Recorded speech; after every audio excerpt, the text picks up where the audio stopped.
ओम नमस्ते जी। 44वीं श्रव्य कणिका वैदिक संपत्ति, इसके लेखक है पंडित रघुनंदन लाल जी शर्मा।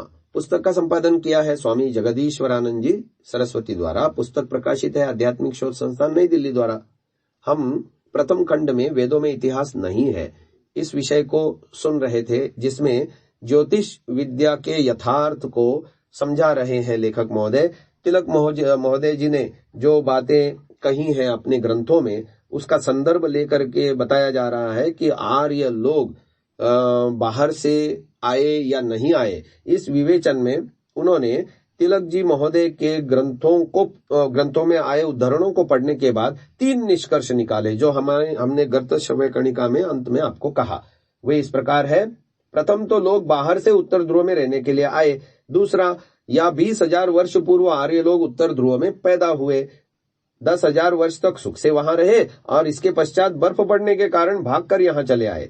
या वे वहां लाखों करोड़ों वर्ष पूर्व आदि सृष्टि में पैदा हुए और अधिक से अधिक 10,000 वर्ष वहां रहकर सबसे प्रथम हिम प्रपात में निकल आए। प्रथम कल्पना का हम पहले ही खंडन कर चुके हैं कि वहां रहने के लिए कोई बाहर से नहीं जा सकता। द्वितीय कल्पना भी मानने योग्य नहीं है, क्योंकि मनुष्यों को पैदा हुए 20,000 वर्ष से अधिक हो चुके हैं।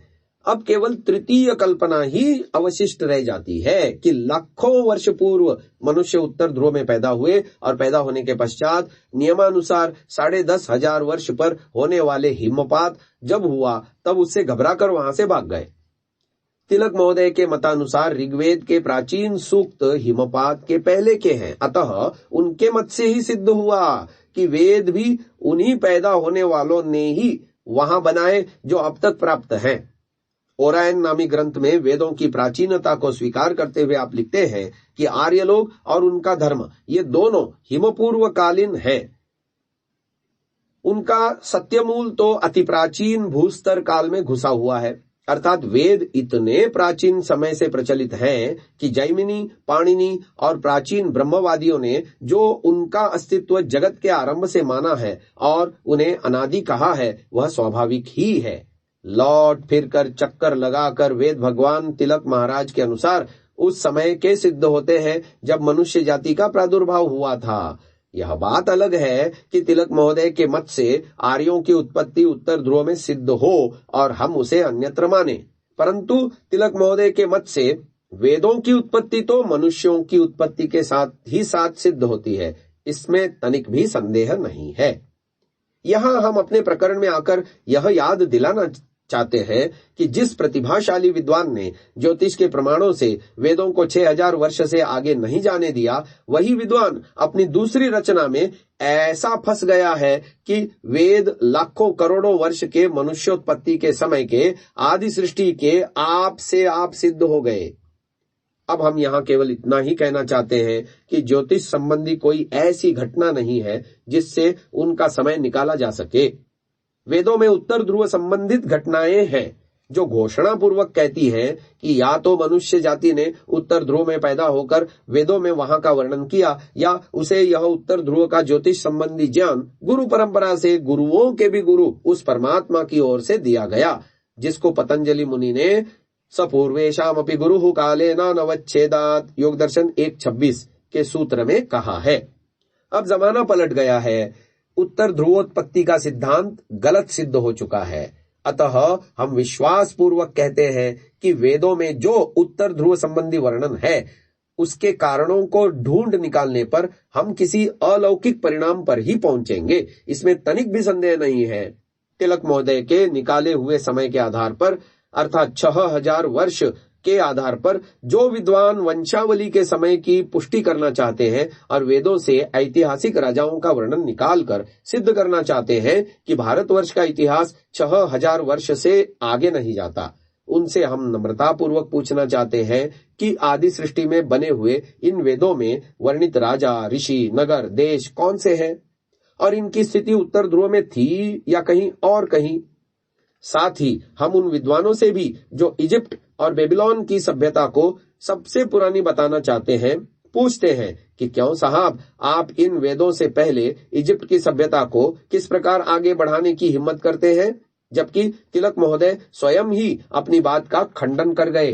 तिलक महोदय ने जिस प्रकार अपनी प्रथम पुस्तक मृगशीर्ष में वेदों से ज्योतिष संबंधी घटनाएं निकालने में भूलें की हैं, उसी प्रकार दूसरी पुस्तक उत्तर ध्रुव निवास में भी उन्होंने दो बड़ी गलतियां कर डाली है। एक गलती तो यह कि उन्होंने आर्यों का उत्तर ध्रुव यहां से आना सिद्ध किया, और दूसरी गलती यह कि उन्होंने युगों की लंबी लंबी संस्थाओं को पौराणिक कह दिया और युगों के द्वारा जो सृष्टि संवत निश्चित होता है उसकी परवाह नहीं की। प्रत्युत सृष्टि उत्पत्ति काल को भी ध्रुव के हिमपात काल के साथ ही जोड़ दिया है, किंतु आपका उत्तर ध्रुव निवास अब अमान्य हो गया है। इस सिद्धांत के खंडन में अब तक 3 विद्वानों ने 3 महत्वपूर्ण ग्रंथ लिखे हैं, जिनसे स्पष्ट हो जाता है कि आर्यों का आगमन उत्तर ध्रुव से नहीं हुआ। जब उत्तर ध्रुव निवास का मूल सिद्धांत ही गलत हो गया, तब युग गणना और 12,000 देव वर्षों की बात पर अब उनका कुछ भी प्रभाव नहीं रहा। आगे शीर्षक दे रहे हैं, उत्तर ध्रुव निवास की अमान्यता। तिलक महोदय के लिखे अनुसार उत्तर ध्रुव निवास ग्रंथ का खंडन करने के लिए बाबू उमेश चंद्र विद्यारत्न ने मानवेर आदि जन्मभूमि और बाबू अविनाश चंद्र दास MA BL ने ऋग्वेदिक इंडिया और नारायण भवानराव पावगी ने आर्यावर्तातील आर्यांची जन्मभूमि बड़ी योग्यता से लिखे हैं। तीनों ग्रंथकार कहते हैं कि तिलक महोदय ने भूल की है।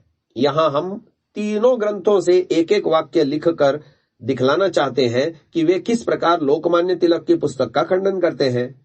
आर्यावर्तांतील आर्यांची जन्मभूमि में पावगी महोदय लिखते हैं कि तिलक ने अपने ग्रंथ में लिखा है कि it is clear that this Soma juice was extracted and purified at night during the Atiratra sacrifice in the Arctic, and Indra was the only deity to whom the libations were offered in order to help in his fight with the Asuras, who had taken shelter with the darkness of the night. अर्थात उत्तर ध्रुव में अतिरात्र यज्ञ के समय रात्रि में सोमरस निकालकर साफ किया जाता था और असुरों का पराभव करने के लिए इंद्र को समर्पित किया जाता था, परंतु उत्तर ध्रुव में तो सोमलता होती ही नहीं। वह तो हिमालय में होने वाली वस्तु है, क्योंकि अनेक स्थानों पर लिखा है कि मुंजवान पर्वत पर होती है। यह मुंजवान पर्वत हिमालय का ही भाग है, इसलिए उत्तर ध्रुव निवास का सिद्धांत सच्चा नहीं है। यह एक ऐसा प्रमाण है जिसने उस थ्योरी का खंडन कर दिया है, जिसके द्वारा तिलक महोदय उत्तर ध्रुव में आर्यों का निवास सिद्ध करते हैं। ऊपर के प्रमाण से तो यह परिणाम निकलता है कि आर्य वहां पैदा हुए जहां सोमलता होती हो। अविनाश बाबू अपने ऋग्वेदिक इंडिया में लिखते हैं कि वेद उस समय बने जब सरस्वती नदी हिमालय से बहकर सीधी समुद्र को जाती थी। उस समय राजपुताने का मरुस्थल समुद्र हो रहा था। A sea actually covered a very large portion of modern Rajputana. This rick clearly indicates that at the time of its composition, the river Saraswati used to flow from the Himalaya directly to the sea. इस समय सरस्वती नदी का पता भी नहीं है। वह जब बहती थी उस समय इस ऋचा के कहने वाले उस नदी को देखते थे। समुद्र कितने दिन तक रहा, सरस्वती उसमें बहकर गिरती थी, उसका कितना समय हुआ और समुद्र तथा सरस्वती को सूखे हुए कितने दिन हुए। यदि समुद्र और सरस्वती एक ही समय में सूखे हों तो अविनाश बाबू की राय में उक्त घटना को कम से कम लाखों वर्ष हो गए। If the disappearance of the Saraswati the synchronous with that of the sea, then the event must have taken place some tens of thousands of years ago, if not hundreds of thousands of or millions. Rigvedic India page number 7। Avinash Babu के कथनानुसार लाखों वर्ष पूर्व आर्य लोग उस जगह पर थे जहां सरस्वती नदी और राजपुताने का समुद्र लहरा रहा था। इस प्रकार अविनाश बाबू ने भी उत्तर ध्रुवोत्पत्ति के सिद्धांत का खंडन कर दिया और सिद्ध कर दिया कि आर्य लोग लाखों वर्ष पूर्व आर्यावर्त में ही रहते थे। आज की इस श्रव्य कणिका को हम यहीं विराम देते हैं। ओम।